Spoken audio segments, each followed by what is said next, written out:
ओम महालक्ष्मी नमः। ओम नमः शिवाय। आप सभी का हमारे YouTube चैनल पर हार्दिक स्वागत है।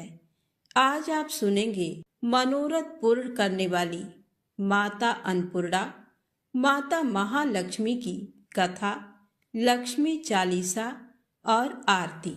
जो भी व्यक्ति आर्थिक परेशानियों से जूझ रहे हों, वैसे व्यक्ति अगर माता लक्ष्मी के शरण में जाकर उनकी पूजा अर्चना और आरती रोजाना करें तो माँ प्रसन्न होकर उसके सभी कष्टों को शीघ्र हर लेती हैं। यदि आप माँ लक्ष्मी की कृपा दृष्टि अपने ऊपर बनाए रखना चाहते हैं तो अपने घर में रोजाना माँ लक्ष्मी की आरती जरूर करें। तो आइए सुनते हैं माता अन्नपूर्णा, माता महालक्ष्मी की बड़ी ही दुर्लभ और पावन कथा को आप कृपया पूरा अवश्य सुने। माता अन्नपूर्णा का 21 दिवसीय ये व्रत अत्यंत चमत्कारी फल देने वाला है। ये व्रत मार्गशीर्ष मास में शुक्ल पक्ष की प्रतिपदा से शुरू कर 21 दिनों तक किया जाता है। इस व्रत में अगर व्रत ना कर सके तो एक समय भोजन करके भी व्रत का पालन किया जा सकता है। में सुबह घी का दीपक जलाकर माता अन्नपूर्णा की विधि विधान से पूजा करें, भोग लगाएं, साथ में अन्नपूर्णा माता की कथा पढ़ें या सुने। अन्नपूर्णे सदा पूर्णे शंकर प्राण वल्लभे ज्ञान वैराग्य सिद्ध्यर्थम भिक्षाम देहि च पार्वती।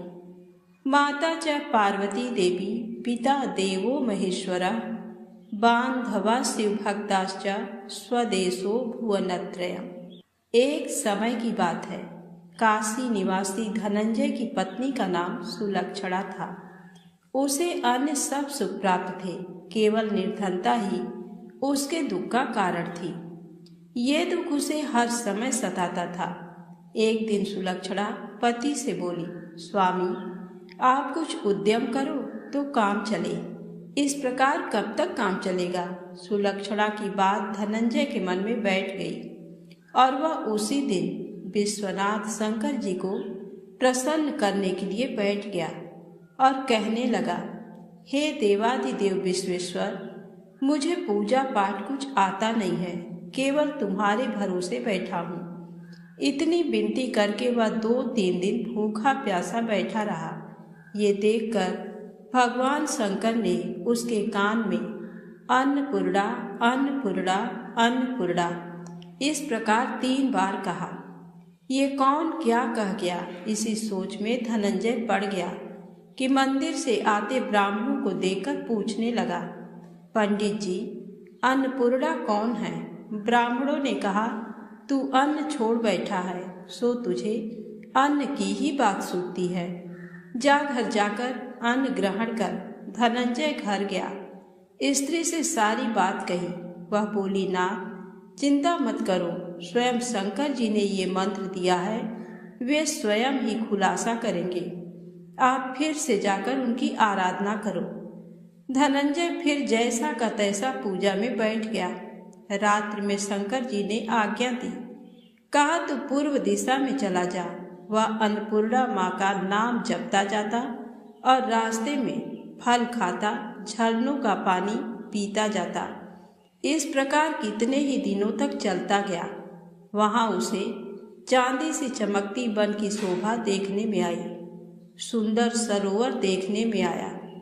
उसके किनारे कितनी ही अप्सराएं झुंड बनाए बैठी थी, एक कथा कहती थी और सब माँ अन्नपूर्णा इस प्रकार बार बार कहती थी। ये अगहन मास की उजेली रात्रि थी और आज से ही व्रत का आरंभ था। जिस शब्द की खोज करने वह निकला था वह उसे वहां सुनने को मिला। धनंजय ने उनके पास जाकर पूछा, हे देवियों आप ये क्या करती हो? उन सब ने कहा, हम सब माँ अन्नपूर्णा का व्रत करती हैं। व्रत करने से गई, पूजा क्या होता है? ये किसी ने किया भी है? इसे कब किया जाए? कैसा व्रत है और विधि कैसी है? मुझसे भी कहो। वे कहने लगी, इस व्रत को सब कोई कर सकते हैं। 21 दिन तक के लिए 21 गांठ का सूत लेना चाहिए। 21 दिन यदि ना बने तो एक दिन उपवास करें। ये भी ना बने तो केवल कथा सुनकर प्रसाद लें। निराहार रहकर कथा कहें। कथा सुनने वाला कोई ना मिले तो पीपल के पत्तों को रख सुपारी या घृत कुमारी वृक्ष को सामने कर, दीपक को साक्षी कर, सूर्य, गाय, तुलसी या महादेव जी को बिना कथा सुनाए मुख में दाना न डाले। यदि भूल से कुछ पड़ जाए तो एक दिवस फिर उपवास करें। व्रत के दिन क्रोध ना करें और झूठ ना बोलें। धनंजय बोला, इस व्रत के करने से क्या होगा? वे कहने लगी, इसके करने से अंधों को नेत्र मिले, लूलों को हाथ मिले, निर्धन के घर धन आए, बाझल को संतान मिले, मूर्ख को विद्या आए। जो जिस कामना से व्रत करे माँ उसकी इच्छा पूरी करती है। वह कहने लगा, बहनों, मेरे भी धन नहीं है, विद्या नहीं है, कुछ भी तो नहीं है। मैं तो दुखिया ब्राह्मण हूँ। मुझे इस व्रत का सूत दोगी? हाँ भाई, तेरा कल्याण हो, तुझे सूत देंगे। ले, इस व्रत का मंगल सूत ले। धनंजय ने व्रत किया। व्रत पूरा हुआ। तभी सरोवर में से 21 खंड की सुवर्ण सीढ़ी हीरा मोती जड़ी हुई प्रकट हुई। धनंजय जय अन्नपूर्णा अन्नपूर्णा कहता जाता था। इस प्रकार कितनी ही सीढ़ियां उतर गया तो क्या देखता है कि करोड़ों सूर्य से प्रकाशमान अन्नपूर्णा माता का मंदिर है। उसके सामने सुवर्ण सिंहासन पर माता अन्नपूर्णा विराजमान है। सामने भिक्षा हेतु शंकर भगवान खड़े हैं। देवांगनाएं चंवर डुलाती हैं। कितनी ही हथियार बांधे पहरा देती हैं। धनंजय दौड़कर जगदम्बा के चरणों में गिर गया। देवी उसके मन का क्लेश जान गई। धनंजय कहने लगा, माता, आप तो अंतर्यामिनी हो, आपको अपनी दशा क्या बताऊं? माता बोली, मेरा व्रत किया है, जा, संसार तेरा सत्कार करेगा। माता ने धनंजय की जिह्वा पर बीज मंत्र लिख दिया। अब तो उसके रोम रोम में विद्या प्रकट हो गई। इतने में क्या देखता है कि वह काशी विश्वनाथ के मंदिर में खड़ा है। माँ का वरदान ले धनंजय घर आया। सुलक्षणा से सब बात कही। माता जी की कृपा से उसके घर में संपत्ति उमड़ने लगी। छोटा सा घर बहुत बड़ा गिना जाने लगा। जैसे शहद के छत्ते में मक्खियाँ जमा होती हैं, उसी प्रकार अनेक सगे संबंधी आकर उसकी बड़ाई करने लगे। सभी कहने लगे, इतना धन और इतना बड़ा सुंदर घर, संतान नहीं तो इस कमाई का कौन भोग करेगा? सुलक्षणा से संतान नहीं है, इसलिए तुम दूसरा विवाह करो। अनिच्छा होते हुए भी धनंजय को दूसरा विवाह करना पड़ा और सती सुलक्षणा को सौत का दुख उठाना पड़ा। इस प्रकार दिन बीतते गए। फिर अगहन मास आया। नए बंधन से बंधे पति से सुलक्षणा ने कहलाया कि हम व्रत के प्रभाव से सुखी हुए हैं, इस कारण ये व्रत छोड़ना नहीं चाहिए। ये माता जी का प्रताप है जो हम इतने संपन्न और सुखी हैं। सुलक्षणा की बात सुन धनंजय उसके यहाँ आया और व्रत में बैठ गया। नई बहू को इस व्रत की खबर नहीं थी। वह धनंजय के आने की राह देख रही थी। दिन बीतते गए और व्रत पूर्ण होने में 3 दिवस बाकी थे कि नई बहू को खबर पड़ी।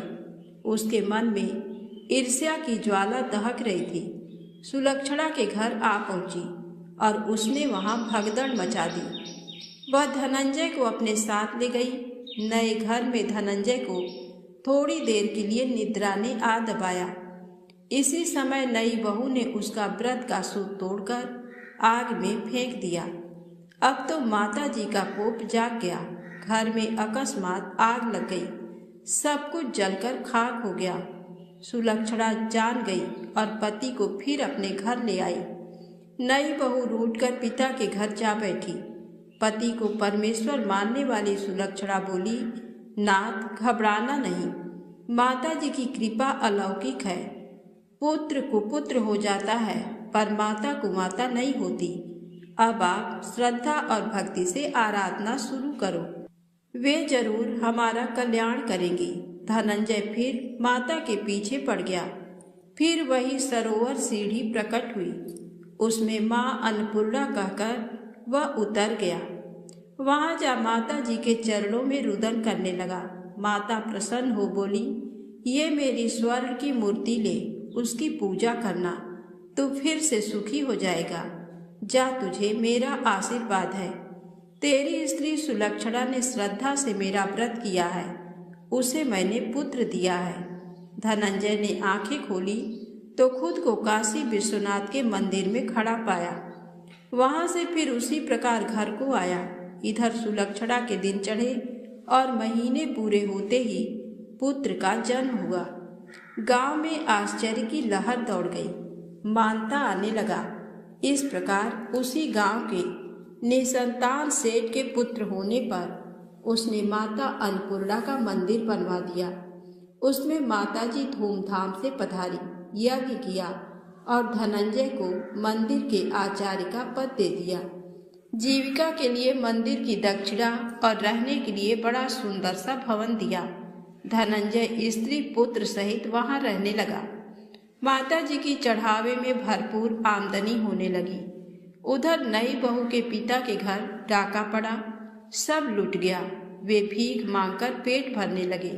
सुलक्षणा ने ये सुना तो उन्हें बुला भेजा, अलग घर में रख लिया और उनके अन्न वस्त्र का प्रबंध कर दिया। धनंजय, सुलक्षणा और उसका पुत्र माता जी की कृपा से आनंद से रहने लगे। माता जी ने जैसे इनके भंडार भरे वैसे सबके भंडार भरे, तो प्रेम से बोले, अन्नपूर्णा माता की जय हो। अब आइए सुने लक्ष्मी माता की कहानी। एक दिन लक्ष्मी जी की बड़ी बहन ज्येष्ठा ने उनसे कहा, बहुत दिनों से एक बात मेरे मस्तिष्क में कौंध रही है, सोचती हूँ कि तुमसे पूछूं या नहीं।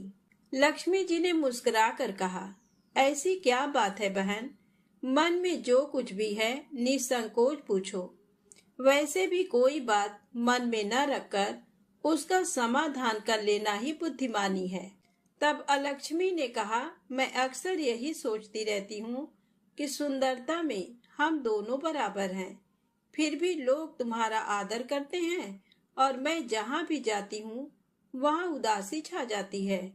मुझे लोगों की घृणा और क्रोध का शिकार होना पड़ता है, जबकि हम दोनों सगी बहनें हैं। ऐसा क्यों? तब लक्ष्मी जी ने हंसकर कहा, सगी बहन या समान सुंदरता होने से ही आदर नहीं मिलता, उसके लिए अपने को भी कुछ करना चाहिए।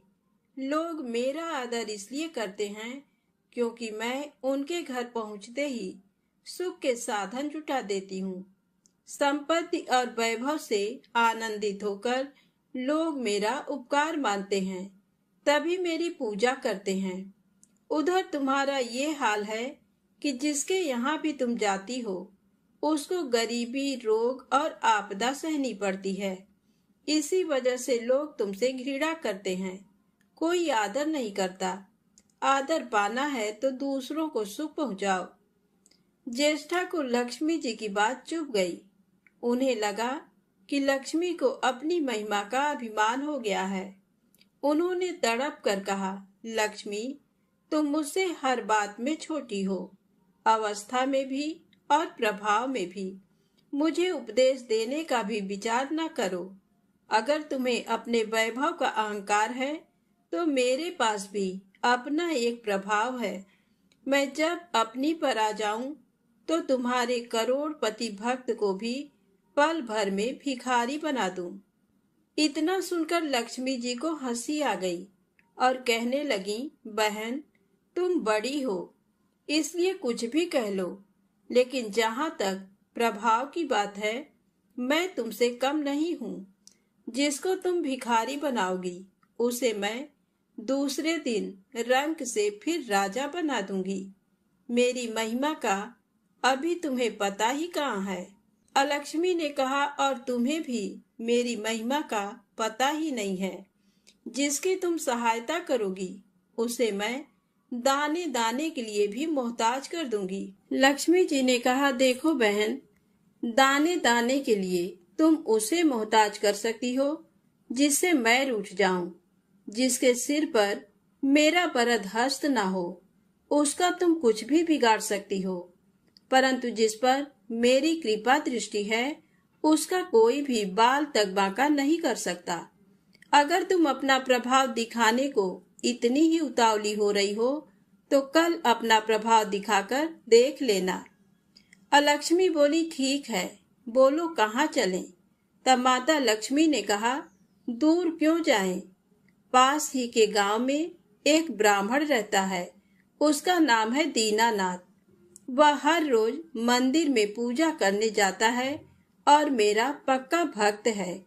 उसी पर हमें अपनी अपनी महिमा दिखानी है। ज्येष्ठा को ताव आ गया।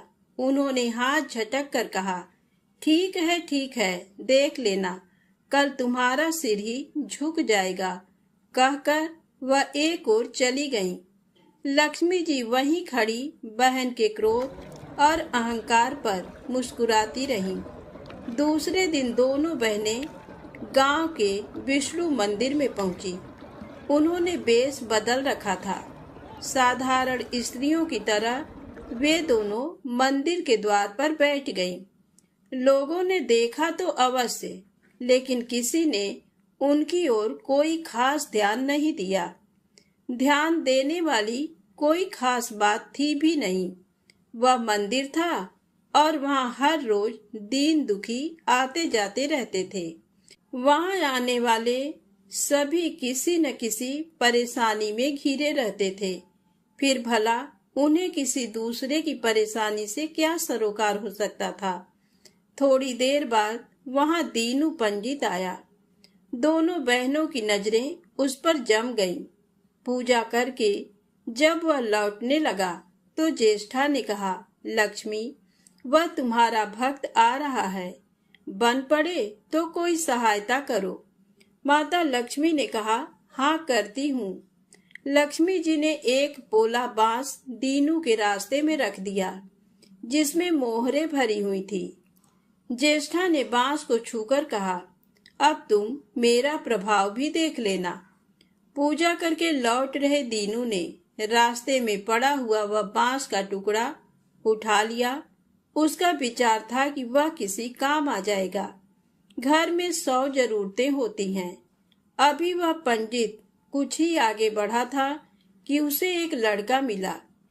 लड़के ने पहले पंडित जी से राम राम की, फिर बड़ी ही नम्रता से बोला, पंडित जी, मुझे अपनी चारपाई के लिए बिल्कुल ऐसा ही बांस चाहिए। दादाजी ने ये कहकर भेजा है कि जाओ बाजार से ले आओ।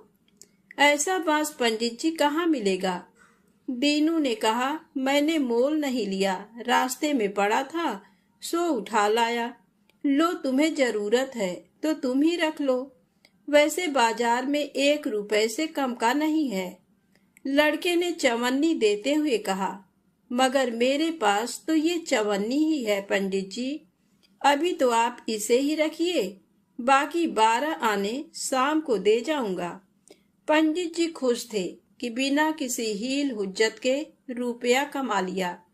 दीनू पंडित ने चवन्नी लेकर बांस लड़के को दे दिया और वह चवन्नी अपनी डोलची में रख दी। मंदिर के पास खड़ी दोनों देवियां ये सारी लीला देख रही थी। ज्येष्ठा ने कहा, लक्ष्मी, देखा तुमने, तुम्हारी इतनी सारी मोहरे मात्र एक चवन्नी में बिक गई। और अभी क्या, ये चवन्नी भी तुम्हारे भक्त के पास नहीं रुकेगी।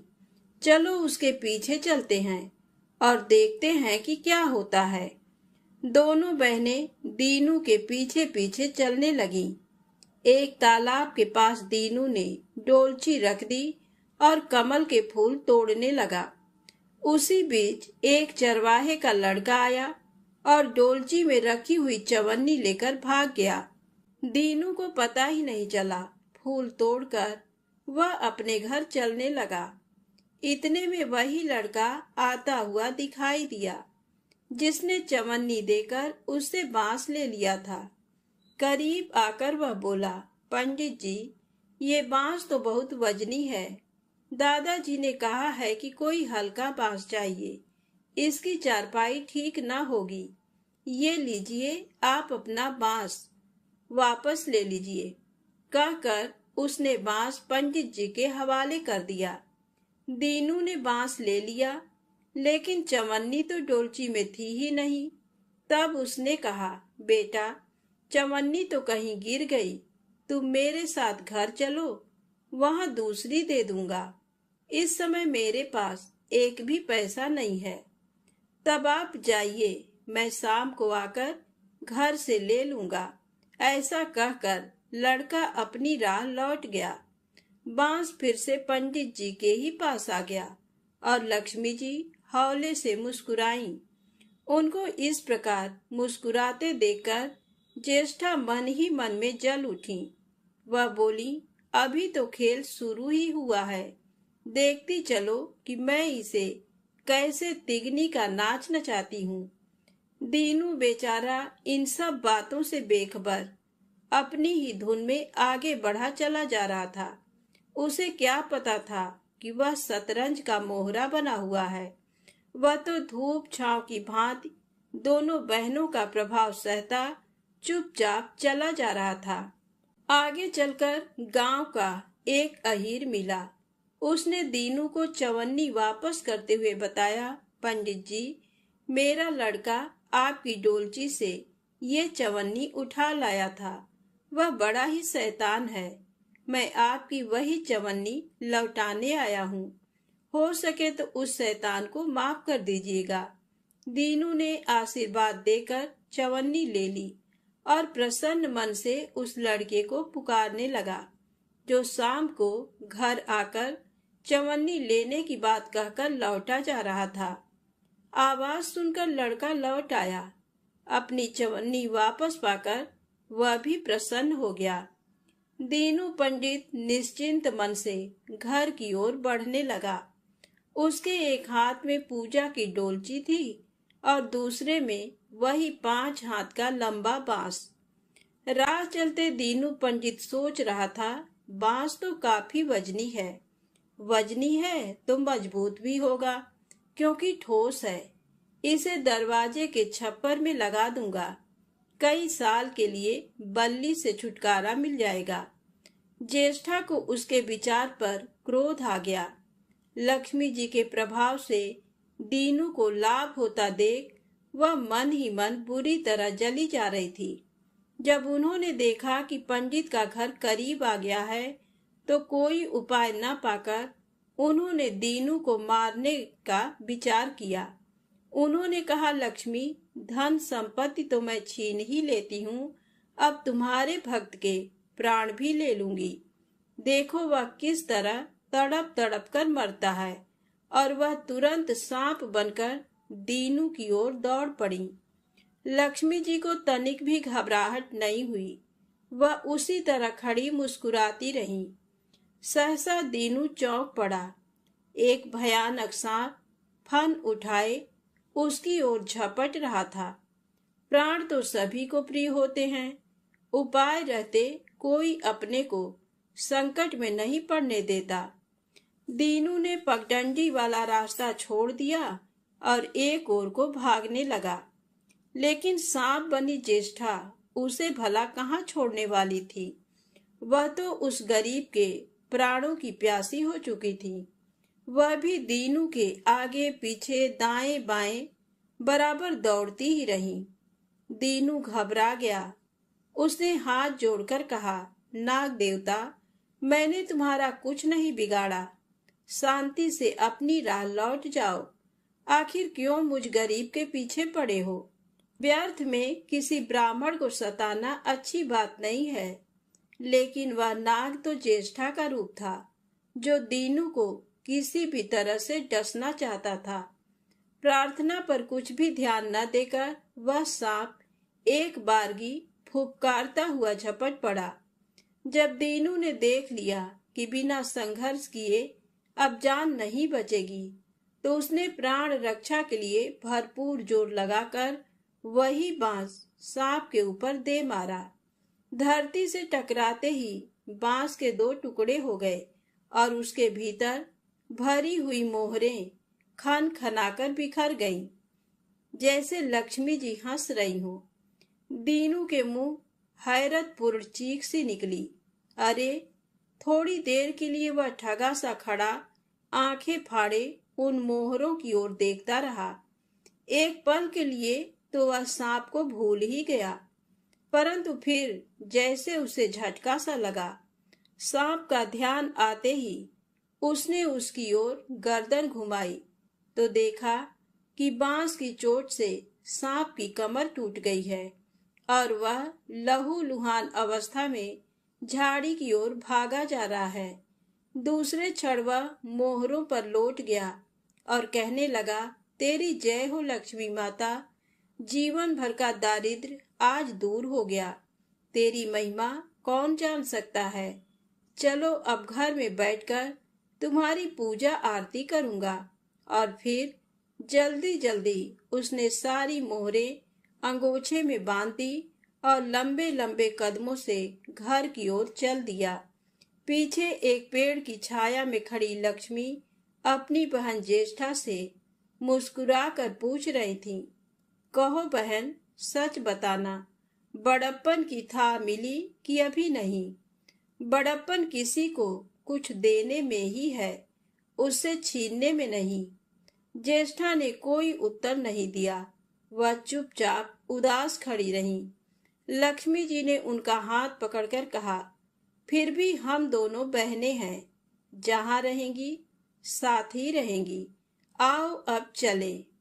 तो प्रेम से बोले, माता लक्ष्मी की जय हो। अब आइए सुने लक्ष्मी चालीसा पाठ और आरती। मातु लक्ष्मी करी कृपा, करो हृदय में वास। मनोकामना सिद्ध करी, पूर्वहु मेरी आस। यही मोर अरदास, हाथ जोड़ विनती करूं, सब विधि करो सुवास। जय जननी जगदम्बिका, सिंधु सुता मैं सुमिरऊं तोहि। ज्ञान बुद्धि विद्या दो मोहि, तुम समान नहीं कोई उपकारी। सब विधि पूर्वहु आस हमारी। जय जय जगत जननी जगदम्बा, सबकी तुम ही हो अवलंबा। तुम ही हो सब घट घट वासी, बिनती यही हमारी खासी। जग जननी जय सिंधु कुमारी, दीनन की तुम हो हितकारी। बिनहो नित्य तुम ही महारानी, कृपा करो जग जननी भवानी।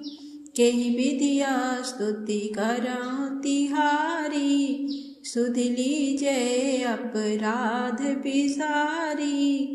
कृपा दृष्टि चितवो मम ओरी, जग जननी बिनती सुन मोरी। ज्ञान बुद्धि जय सुख की दाता, संकट हरो हमारी माता। चीर सिंधु जब विश्व मथायो, 14 रत्न सिंधु में पायो।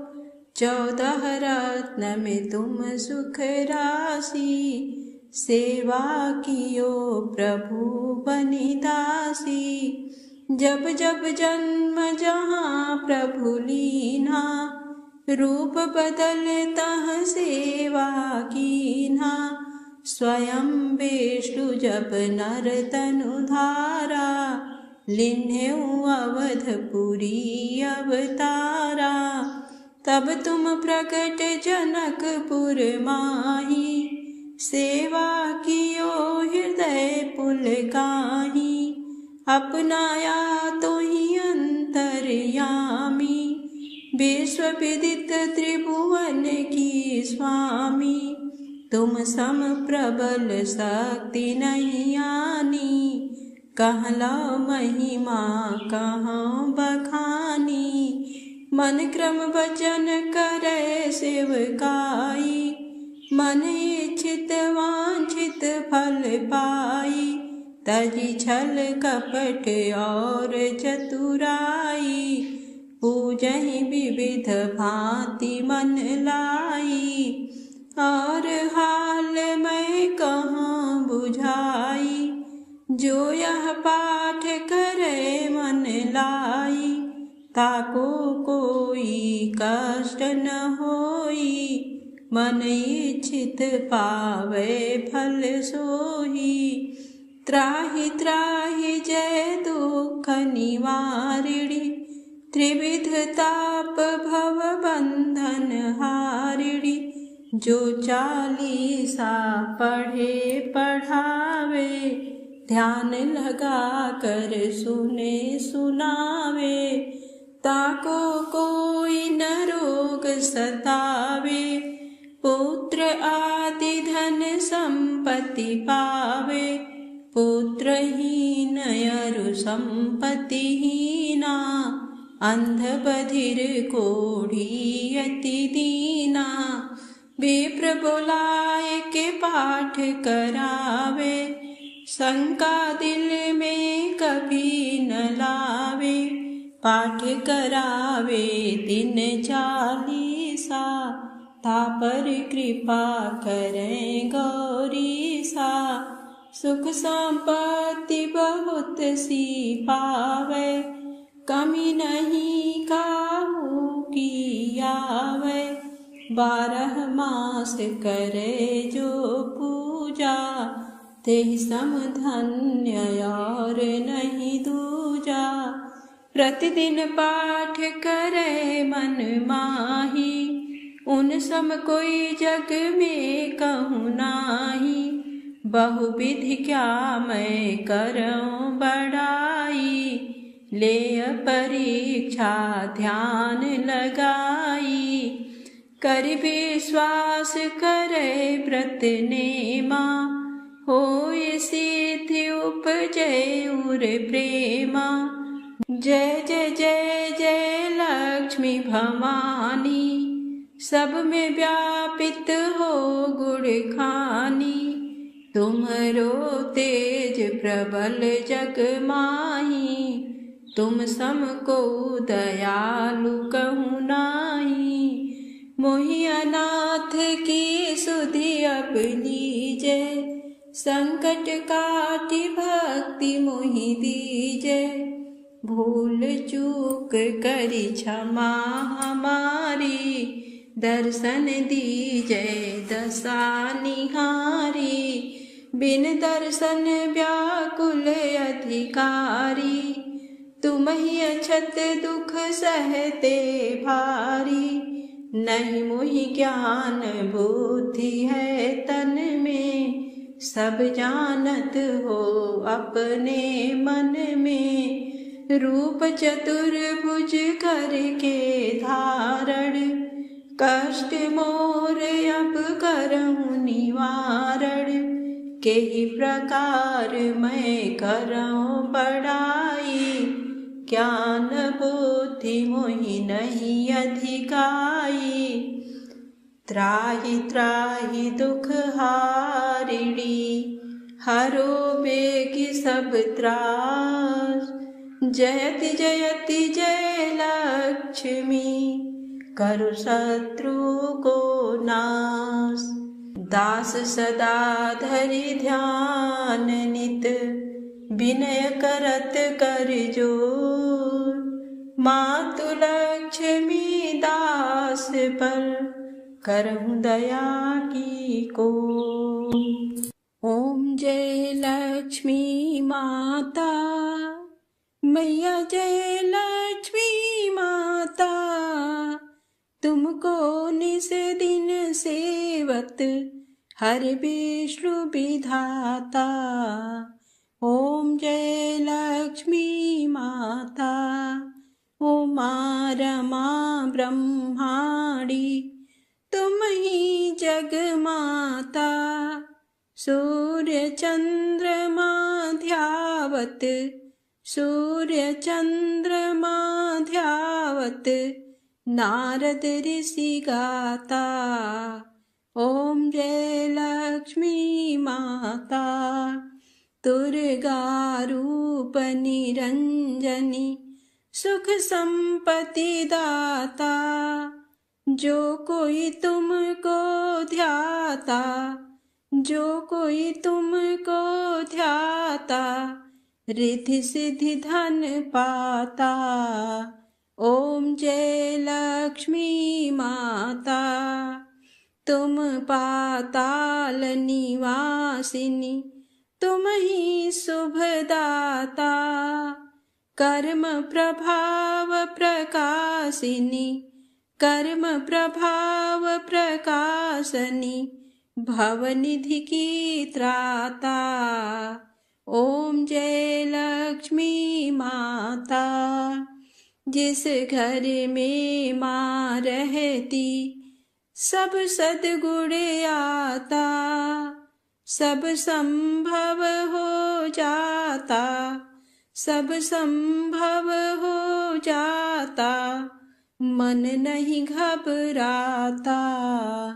ओम जय लक्ष्मी माता तुम बिन यज्ञ न होवे वस्त्र न कोई पाता। खान पान का वैभव खान पान का वैभव सब तुमसे आता। ओम जय लक्ष्मी माता शुभ गुण मंदिर सुंदर क्षीरोदधि जाता। रत्न चतुर्दश तुम बिन रत्न चतुर्दश तुम बिन कोई नहीं पाता। ओम जय लक्ष्मी माता महालक्ष्मी जी की आरती जो कोई नर गाता। उर आनंद समाता उर आनंद समाता पाप उतर जाता। ओम जय लक्ष्मी माता जय लक्ष्मी माता मैया जय लक्ष्मी माता तुमको निस दिन सेवत हर विष्णु विधाता। ओम जय लक्ष्मी माता प्रेम से बोले महालक्ष्मी माता की जय हो अन्नपूर्णा माता की जय हो। दोस्तों यदि आपको वीडियो अच्छी लगी हो तो प्लीज़ लाइक अवश्य करें चैनल को सब्सक्राइब करें ज़्यादा से ज़्यादा शेयर करें। जय माता दी जय भोलेनाथ।